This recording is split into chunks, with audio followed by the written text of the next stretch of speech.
Bachelor కి ఎన్ని కష్టాలని ఈ రోజే తెలిసింది. మ్యాటర్ అయితే పొద్దుగాలే మా మస్తాన్ బాయ్ ఊరికి పోతానంటే వదిలేసే వెళ్ళాము. దారిలో టీ హోటల్ కాడ టీ తాపించాడు ఆయన. ట్రైన్ కి లేట్ అయిందని బయలుదేరాము. స్టేషన్ కాడికి వచ్చినాము. రైల్వే స్టేషన్ అబ్బా పొలిటీషన్ ఏమో కాదు. తొందరగా టికెట్ తీసుకున్నాడు ట్రైన్ వస్తుందని. అంతలోనే ట్రైన్ వచ్చింది. ఆయనకి ఎక్కించి బయలుదేరినాము. దారిలో పోతున్నాక పని కాడ ఆగి నీళ్లు పట్టాక పైకి ఎక్కాను. వీడైతే ఒక రేంజ్ లో పనికిన్నాడు. ఒకటే డైలాగ్ గుర్తుకొస్తుంది, స్పేస్ లేదు, స్పేస్ నేను క్రియేట్ చేసుకుని తీసుకున్నాడు. అక్కడ నీళ్ళు బట్టి బయలుదేరినాము ఇంటికి. అంతలో దారిలో మా హీరో కనిపించినాడు. అందుకే ఆపినాము బండి. ఒక రేంజ్ తర్వాత మన దగ్గర మాట్లాడవు. ఆదివారం అని ఇంటికాడ ఉంటే కడవలేని బట్టలు చూసి కళ్ళు బయర్లు ఎక్కినాయి. అవి కడిగాకన్నా పొద్దు నుంచి సాయంత్రం వరకు పని చేసేదే మేలు అనిపించింది. మా రూమ్ రేకులవి ఎండ సాగుతుందని మా అన్నోళ్ళ రూమ్ కాడ వచ్చిన ఆడే పండుకున్నాం. మధ్యాహ్నం అందరు కలిసి బిర్యానీ తెచ్చుకున్నాము. తిని మళ్ళీ పండుకునేది. సాయంత్రానికి మార్కెట్ అంతా ఒక రౌండ్ కొట్టొచ్చాము. రాత్రికి పరోటా పార్సల్ తెచ్చుకున్నాం రూమ్ కి. రాత్రికి ఇదే మన విందు భోజనము. నా వీడియోస్ కనుక నచ్చింటే ఒక మంచి కామెంట్ చేయండి. అలానే లైక్ ఫాలో చేసుకుంటూ ఉండండి. ఇంకా ఉంటాను ఈ రోజుకి ఇంతే. మళ్ళీ రేపు కలుసుకుందాం. ఓపి రాపించుకున్న లోపల ఉన్న ఓపికి దిగిపోయింది. మ్యాటర్ ఏంటంటే పొద్దుగల మార్కెట్కి వచ్చినాము. వీళ్ళందరూ పని లేదంటే తణుకులు ఆడుతుంటే మాకు పని ఉన్న పోము. పొద్దున్న టిఫిన్ దోశ తినేసాను. మళ్ళీ మార్కెట్ రిటర్న్ వచ్చి టీ తాగినాము. నేను వీడియో తీసేసారి ఫోన్ మాట్లాడతాడు ఎప్పుడు చూసినా. రాంపేట లేదు గవర్నమెంట్ హాస్పిటల్. మార్కెట్ నుంచి కొంత ముందుకు పోతే కడప రోడ్కి రైట్ సైడ్ లోనే కనబడుతుంది ఈ హాస్పిటల్. ఒకళ్ళు అని సౌండ్ వస్తుంది. Doctor medicine రాసిచ్చాడు. కౌంటర్ లో మాత్రలు తీసుకున్నాము. పోయి మా కళ్ళకి కనబడిచింది లిఫ్ట్. కనబడితే వదులుతామా? చూడ ఎలా చేస్తామా? దాన్ని ఎక్కినామో లేదో పైకి కిందికి సావు దొబ్బినామని మళ్ళీ కింది దిగిదే. ఏదో లైఫ్ లో సక్సెస్ అయినట్టు నా యాక్టింగ్ చూడండి. మధ్యాహ్నానికి క్యాంటీన్ కానీ బయలుదేరాము. నా లైఫ్ లో ఫస్ట్ టైం చూసింది క్యాంటీన్ లో 3 ప్లేట్లు లాగిచ్చోండి. వీడి బక్కగా ఉన్న బాగా లాగిచ్చాడు. రూమ్ కి వచ్చి పంగలేపి పండుకున్నాము. అంతలో మా ఊరు నుంచి వచ్చి ఫోన్ చేశాడు. టీ తాగొద్దామన్నాడు. పోదామన్నాము. ఇంకా హాఫ్ టీ తీసుకోకుండా ఫుల్ టీ తీసుకున్నాము. ఎప్పుడో ఖర్చు పెడతాడు మళ్ళీ అని. ఇంకా ఈ రోజుకి ఇంతే. రేపు మళ్ళీ కలుసుకుందాం. మీరు లైక్ లో ఫాలోలు చేసుకుంటూ ఉండండి, మర్చిపోద్దండి. అస్సలు మీరే వినండి. ఇది డేటా ఏంటంటే మా వాడు ఫ్యాన్ అనుకున్నాడు ఏమో అనుకున్నాడు మళ్ళీ ఇది.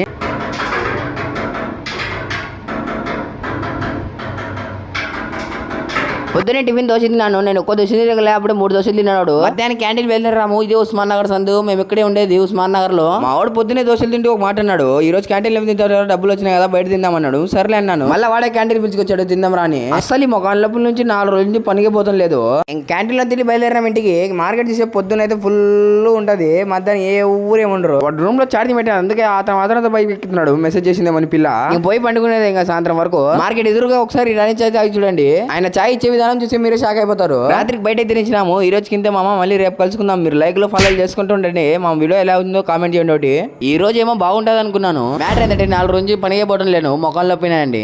ఎట్లయితే అట్లా అయినా మార్కెట్ లో పనికి పోయినాను. ఈ రోజు పుల్లం పేట పోయే రూట్ కి ముందు మా వ్యూ ఏదో ట్రిప్ పోయినట్టు అనిపిస్తుంది. పనికాడికి వచ్చేసాను. 2 బెల్లారికి 2 మొమ్మలంట. ఏదో జాలీగా ఉంటది. ఈ రోజు టిఫిన్ చేయలే ఏం చేయలే పనికి ఎక్కినాం. డైరెక్ట్ ఏమో చంపుతారు అనుకున్నాను. ఈ రోజు అంతలోనే టిఫిన్ తెచ్చాడు ఆయన. టిఫిన్ తెస్తాను అన్నం తెచ్చినాడు. ఏం కూర నాకు కూడా తెలీదు. మీకు తెలిస్తే కామెంట్ చేయండి. ఇంకా తిన్నా గంటన్నర కూర్చున్నాము. ఎన్ని రోజులు నేను చేసిన పనిలో ది బెస్ట్ పని ఈ రోజు. మళ్ళీ ఇంత ఉల్కాగా ఎప్పుడు చూడలేదని పని. వాళ్ళ పని స్టార్ట్ చేద్దాం అన్నప్పుడు స్టార్ట్ చేద్దాం, లేకపోతే లేదు. అడిగి కూత దించుకోవడం ఎందుకని ఊక్కుస్తున్నాను. ఆ కూర పోనన్నా కానీ పంపించినాం లోపలికి. వేరే కూరలు తెచ్చినాడు మధ్యాహ్నానికి. ఈ రోజు మేము పని చేస్తున్న ఇల్లు ఇదే. ఎప్పటికైనా ఇలాంటి ఇల్లు కట్టించాలని ఆశ. రెస్ట్ దొరికిందని కూర్చున్నాను. పైకి పోయి మళ్ళీ ఇసుకోమన్నారు. ఆరైతే మింగేద్దాం అనుకున్నాం. అనుకుంటే ఎట్లా జరుగుతుంది. లాస్ట్ మోడ్లు మిగిలినాయి. 6:30 7 అయింది. ఇక్కడే రాత్రికి 7:30 అయింది. ఇంటికి బయలుదేరే తలకి డైరెక్ట్ క్యాంటీన్ కాడ దిగి తిని బయలుదేరాను రూమ్ కి. ఈ రోజు ఇంతే మామ. మళ్ళీ రేపు కలుసుకుందాం. మీరు లైక్ లో ఫాలో చేసుకుంటుండండి. బాయ్. మా వాడు చేసిన పనికి అందరూ మమ్మల్ని చూస్తున్నారు. మ్యాటర్ ఏంటంటే ఈ రోజు పని దొరకదు అనుకున్నాను. అంతలో మాకు తెలిసిన మేచర్ వచ్చి పిలుచుకోబోయాడు పనికి. పని పోయేదారులో హోటల్ కాడ దోశలు తీసుకున్నాను. దోశలు మంచిగా రోస్ట్ చేయించుకున్నాను. పని కాడ వెళ్ళి తిందామని. చక్రంపేట అంటే అందరు తెలిసిందే దోశలు ఫేమస్ అని. దోశ రేట్ ఎంత అడిగితే ఆయన మా కూలిని అడిగాడు. 7 గంటలకు కుత్త మూసుకొని వచ్చినాము. మళ్ళీ ఈ రోజు రాయపేట మొగోడు కనిపించాడు. ఎంత మాత్రం చేస్తాడు ఈ రోజు పని. నేను రోస్ట్ చేయించుకున్న దోశలు ఇలా అయితే అనుకోలేదు. నా దోశ మడతకాజ అయిపోయింది. పని ఎక్కినాము. 2-3 మాలు కలిపినాము. ఇదే మన పని. గోడలకి ప్లాస్టింగ్ హోటల్ బాత్రూమ్ ది బయట పక్క ప్లాస్టింగ్ హోటల్ లోపల అన్నం తెచ్చినాడు ఆయన. మధ్యాహ్నానికి తిని పండుకుందాం అనుకుంటే ఒకటే రోత.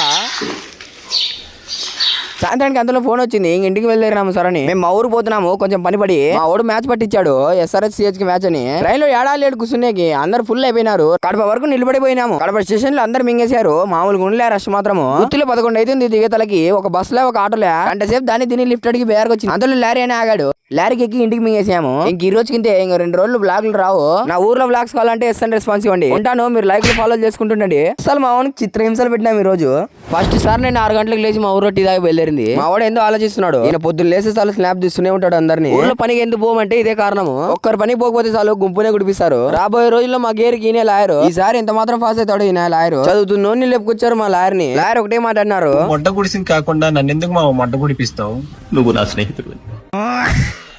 ఎండలు సావ కొడుతున్నాయని అందరం కలిసి బాయికి బయలుదేరాము ఈత కొట్టేకి. పెట్రోల్ బంక్ ఆగి బండిలో పెట్రోల్ వేపించుకున్నాము. మా ఊరు పక్కన హోసిన పల్లెటూరులో బావి ఉంది, ఆ బావిలోనే ఈత కొట్టే బయలుదేరాము. పోతున్న దారిలో గుడిగారు భోజనాలు పెడుతుంటే రండ్రా తిందురు అన్నారు. అంతే ఇంకా మా వాళ్ళు ఐటమ్స్ అదిరిపోయి బావా. చామదుంపలు ఎప్పుడు, వంకాయ పచ్చడి, మసాలా గారె, నంచుకోవడానికి అల్లం చట్నీ, ఇదేంటో తెలియట్లేదు రే. ఐటమ్స్ ఏమన్నా కదా చెప్పంటారా మేము అప్పుడే. మేము పోయేలోపు అందరు బయటకు వచ్చి నిలబడినారు. ఊర్లో వాళ్ళు ఈత కొట్టేకి వద్దంటున్నారట. ఊరోళ్ళు మాకు తెలిసిన వాళ్ళే కానీ రెట్టు పోగొట్టాం పోయి.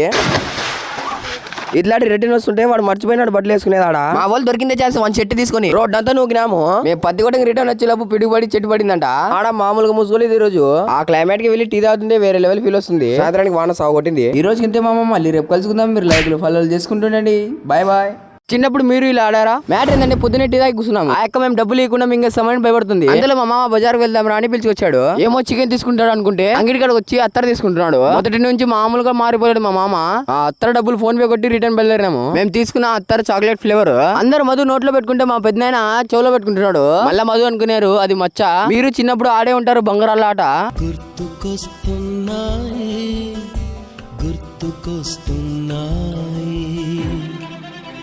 వీడు బంగారం కొట్టింటే మంచిలోకి వచ్చింది. మా అన్న చేతికి ఎక్కించుకున్నాడు. వాడు మంగ వేసుకునేది చూడండి, ఒక రేంజ్ లో పట్టుకుంటాడు. వాడు కూడా మంగ వేసుకుపోయింటే వీని పరిస్థితి చూడండి ఎంతమంది ఉన్నారు. వీడు మంగ వేసుకునే దానికి వేరే వాడు దొంగైనాడు. వాడు బంగారం చూడండి ఎట్లయింది ఇప్పుడు. ఇలా ఒకే ఇటు పోతుండే వాడు బంగారం కూడా. మీరు ఇలా ఆడింటే ఒక కామెంట్ చేయండి. మా గేర్లకు నెమిలిక వచ్చింది. సేమ్ నెమిలికతో ఎట్లుంటుందో మా ఓన్ జుట్టు కూడా అలా ఉంటుంది. తీతావిస్తారని పిలుచుకొచ్చి వీడు డబ్బులు లేవంటాడు పిసినారుడు. ఇలాంటి వాడు మీ గ్యాంగ్ లో కూడా ఉంటే వాడిని షేర్ చేయండి వీడియో. ఈ రోజు కింద మామ, మళ్ళీ రేపు కలుసుకుందాం. మీరు లైక్లు ఫాలో చేసుకుంటుండండి. Bye bye. Rohit Sharma birthday మామూలుగా చేయలేదు ఈ రోజు. మ్యాటర్ ఏంటంటే పొద్దున్నే చికెన్ తెమ్మన్నారు ఇంట్లో. పని దగ్గర ఏ పని చెప్పినా కానీ వింటాం. ఇంట్లో పని అనే లోపల గుద్దవరు 10 గంటలో చికెన్ తీసుకోవాలంటే ఏర్ బాయ్ చికెన్ భాష ఫేమస్. చికెన్ తీసుకొని ఇంటికి బయలుదేరాను. సాయంత్రానికి మా అన్న ఫోన్ చేసి క్యాంటీన్ పోదాం అన్నాడు. క్యాంటీన్ ఏం పోతామని పిజ్జా అని పిలుచుకొచ్చాను. నేను మాజా తీసుకున్నాను, ఆయన థమ్స్ అప్ తీసుకున్నాడు. తాగుతుంటే అంతలో ఫోన్ వచ్చింది. రోహిత్ శర్మ బర్త్డే కేక్ వద్దామని మేము వచ్చేలోపు ఎంత మంది వెయిట్ చేస్తున్నారు అప్పుడే కేక్ కోసము. మొత్తానికి కేక్ తెచ్చేసారు. 4 కేజీలు అంట కేకు.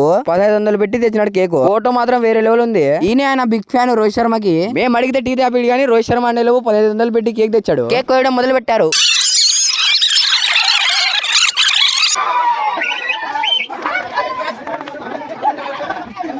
మొత్తానికి కేక్ పంచడానికి ఎత్తుకుపోయారు. కేక్ తీసుకోవడానికి ఒక్కొక్కరు తనకలాడుతున్నారు. ఒక్కొక్కరి ఒక పీసీ అన్నారు. నేను 4 పీసులు మింగేశాను. 1/2 కేజీ కేక్ తిన్నా కానీ తక్కువ వచ్చిందట ఈయనకి. లాస్ట్ అందరు కలిసి ఒక గ్రూప్ ఫోటోలు దిగి ఎవరి ఇంట్లో వాళ్ళు బయలుదేరారు. వాళ్ళందరూ ఇంట్లోకి బయలుదేరితే మనం టీ తాగి వచ్చినాము. టీ ఏంటికి అని హార్లిక్ తీసుకున్నాం అందరము. తాగి బయలుదేరేది ఇంటికి.